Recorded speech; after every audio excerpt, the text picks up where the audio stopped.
Paano nga ba natin magbibigyan ng kasiyahan, kaluwalhatian ang Diyos sa pamamagitan ng ating paglilingkod? Unang puntos po, serve with righteousness.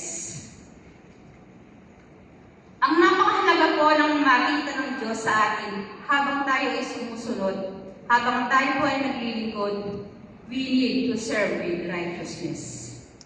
Tayo po ay nais na makita ng Diyos na naglilingkod na mayroong katuwiran, na mayroong katapatan, naglilingkod na mayroong malinis na puso, malinis na buhay, sapagkat dito po natin magbibigyan ng kasiyahan ng Diyos. The moment na makita ng Diyos na tayo po ay sama-samang gumagawa, sumusunod, naglilingkod, na mayroong matuwid, malinis na puso, at mayroong mahayos na pamumuhay sa Kanyang harapan.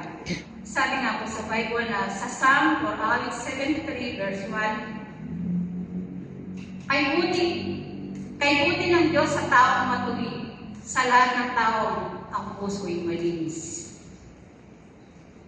Kaya po maranasan natin na ang Diyos ay nagpapasaya sa atin, nagbibigay sa atin ng kasiyahan. Ma-please po natin, nais niya makita na ang bawat isa po sa atin ang mabuhay na maayos at maglingkod ng matuwid sa Kanyang harapan. Pangalawa, sa lahat ng taong puso'y malinis. Alam niyo po, yung gustong-gusto na makita ng Diyos sa bawat isa po sa atin ay yung meron po tayong malinis na puso. Amen. Habang tayo ay sumusunod at naglilingkod sa Kanya. Yung wala pong batik na kahit anong karumihan, wala pong batik kahit anong gawa ng kaaway, sapagkat ang gusto po ng Diyos ay mabuti at matuwid na pamumuhay. Yun nga po, yun ang kabutihan ng Diyos sa taong matuwid at sa lahat ng tao ay ang puso'y malinis. Huwag natin hayaang malagyan tayo ng negatibong emosyon, negatibong damdamin sa ating mga puso, sapagkat iyon ay gawa ng kaaway sa buhay ng bawat isa sa atin. Ang nais ng Panginoon ay to serve with righteousness. Pangalawa po, serve with unity. Alam niyo po yung word na unity. Ito po yung laging pinag-uusapan. Ito po yung laging goal ng bawat grupo, bawat pamilya, bawat kampanya sa simbahan po, especially po sa mga mananampalataya at sa lingkod ng Diyos. Pero bakit po minsan napakahirap magkaroon ng unity? Bakit minsan po napakahirap ng pagkakaisa? Sapagkat mayroong isang kapangyarihan ng kadiliman na laging gumagalaw at gumugulo sa bawat grupo, sa bawat pamilya, bawat korporasyon, bawat anak ng Diyos na ayaw ng Diablo na magkaroon ng unity o pagkakaisa patungkol sa kalooban ng Diyos. The more na magkaroon ng pagkakaisa, malaki po ang magiging impact nito sa kaharian ng Diyos.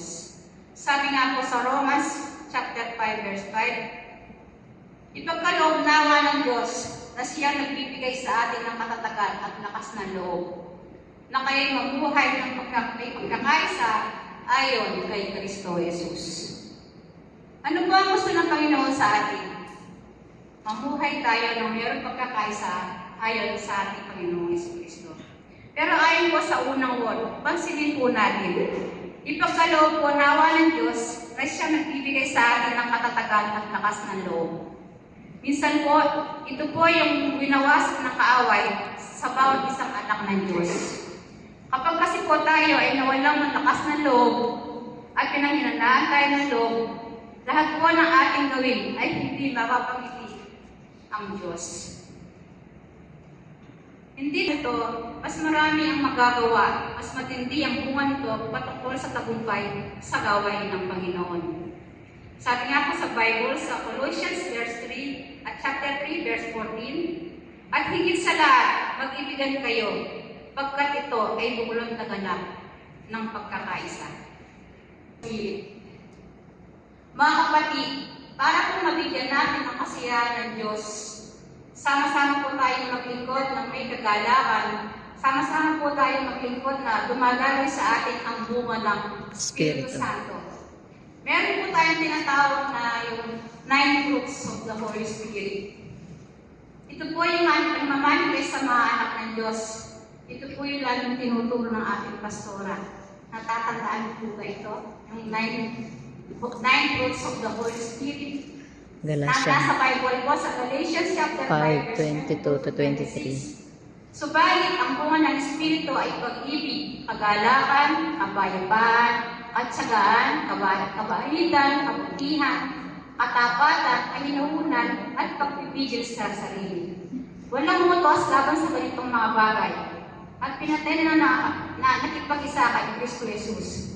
Ang likas nilang pagkatao kasama ang masasamang pita nito. Ang Espiritu ay nagbibigay buhay sa atin, kaya ito rin ang dapat maghari sa ating buhay. Atin po, chapter Romans 14, verse 17 to 18. Sapagkat ang pagkain ng Diyos ay hindi tungkol sa pagkain o inumin. Ito ay tungkol sa matuwid na pamumuhay, kapayapaan, at kagalakan ay pinagkaloob ng Espiritu Santo. Ang naglilingkod kay Kristo ng may ganitong kaisipan ay kinalulugdan ng Diyos at iginagalang ng mga tao. Ito po ang nais na makita ng Diyos sa atin. To God be the all the glory po. Amen.